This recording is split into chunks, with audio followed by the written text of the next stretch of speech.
Iran সহ গোটা মধ্যপ্রাচ্য যত অশান্ত হতে থাকবে ততই বাংলাদেশের অর্থনীতির 12টা বাজতে থাকবে। কেননা ইউরোপ বা আমেরিকা নয়, বাংলাদেশ সবচেয়ে বেশি রেমিটেন্স পায় মধ্যপ্রাচ্য থেকে। এছাড়া জ্বালানি তেল, পণ্য আমদানি রফতানি, ডলার ও রিজার্ভের হিসাব নিকাশও আছে। শুরুতেই প্রবাসী বাংলাদেশি ও রেমিটেন্সের ক্ষতিতে নজর দেওয়া যাক। মধ্যপ্রাচ্যের সৌদি আরব, সংযুক্ত আরব আমিরাত, কাতার, কুয়েত ও ওমানের মতো দেশগুলোতে লাখ লাখ বাংলাদেশি কাজ করে। তাদের কাজের মধ্যে আছে কনস্ট্রাকশন, ক্লিনিং ও মেইনটেন্যান্স, ড্রাইভিং, হোটেল ও সার্ভিস সেক্টর। এসব কাজ ঘরে বসে করা যায় না, বাইরে বেরোতে হয়। তাই মধ্যপ্রাচ্যের অস্থিরতা যদি না কাটে তাহলে এত মানুষের কাজ ঝুঁকিতে পড়বে, ফলে তারা দেশে টাকা পাঠাতে পারবে না। বাংলাদেশের মোট রেমিট্যান্সের প্রায় 70 থেকে 80% আসে মধ্যপ্রাচ্যের দেশগুলো থেকে। সৌদি আরব, সংযুক্ত আরব আমিরাত, কাতার, কুয়েত ও ওমান এই 5টি দেশ থেকেই মাসে গড়ে 1.5 থেকে 1.8 বিলিয়ন ডলার আসে। শুধু রেমিট্যান্স বন্ধ হওয়া না, প্রতিদিন বাংলাদেশ থেকে প্রচুর মানুষ মিডল ইস্টে যাচ্ছে, কিন্তু সেখানে অস্থিরতা চলায় হাজার হাজার মানুষের ফ্লাইট বাতিল হয়েছে। তাদের দীর্ঘদিনের স্বপ্ন চোখের সামনে ছাই হয়ে যাচ্ছে। মধ্যপ্রাচ্যের দেশগুলোতেও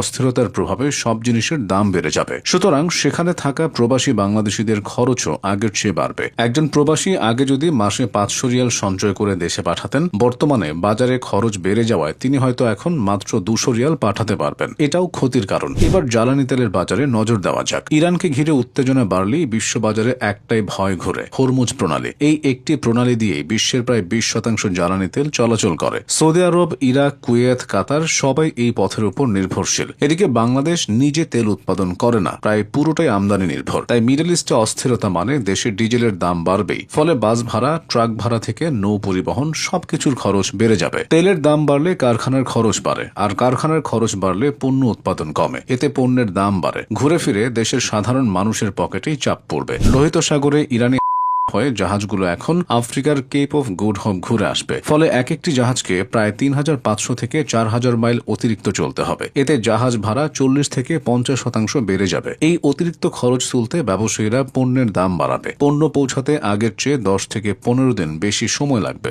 বাংলাদেশের গার্মেন্টস মালিকদের জন্য এটা মহা বিপদ, কারণ সময় মতো পণ্য না পৌঁছালে বিদেশি ক্রেতারা অর্ডার বাতিল করে দিতে পারে। তখন গার্মেন্টস মালিকেরা কর্মী ছাঁটাই শুরু করবে। ফলে গার্মেন্টস সেক্টরে কাজ করা মানুষেরা বিপদে পড়বে। সব শেষে দেখা যাক ডলারের ব্যাপারটা। ধরুন মধ্যপ্রাচ্যের দেশগুলো থেকে আগে 1 ব্যারেল তেল কিনতে লাগতো $80, কিন্তু অস্থিরতা শুরু হওয়ার পর সেই তেলের দাম হয়ে গেল $100। একই পরিমাণ তেল কিনতে এখন বাড়তি $20 দিতে হচ্ছে। বাংলাদেশ যেহেতু কোটি কোটি লিটার তেল কেনে, তাই এই বাড়তি ডলারগুলোর ফলে দেশের রিজার্ভের তথা ডলারের মজুদের উপর প্রচন্ড চাপ পড়বে। ব্যবসায়ীরা যখন বিদেশ থেকে কিছু আনতে চায় তখন ব্যাংকে ডলার দিতে হয়, যাকে এলসি বলে। যদি ব্যাংকে পর্যাপ্ত ডলার না থাকে তবে ব্যাংক এলসি খুলতে পারে না। এলসি খুলতে না পারলে দেশে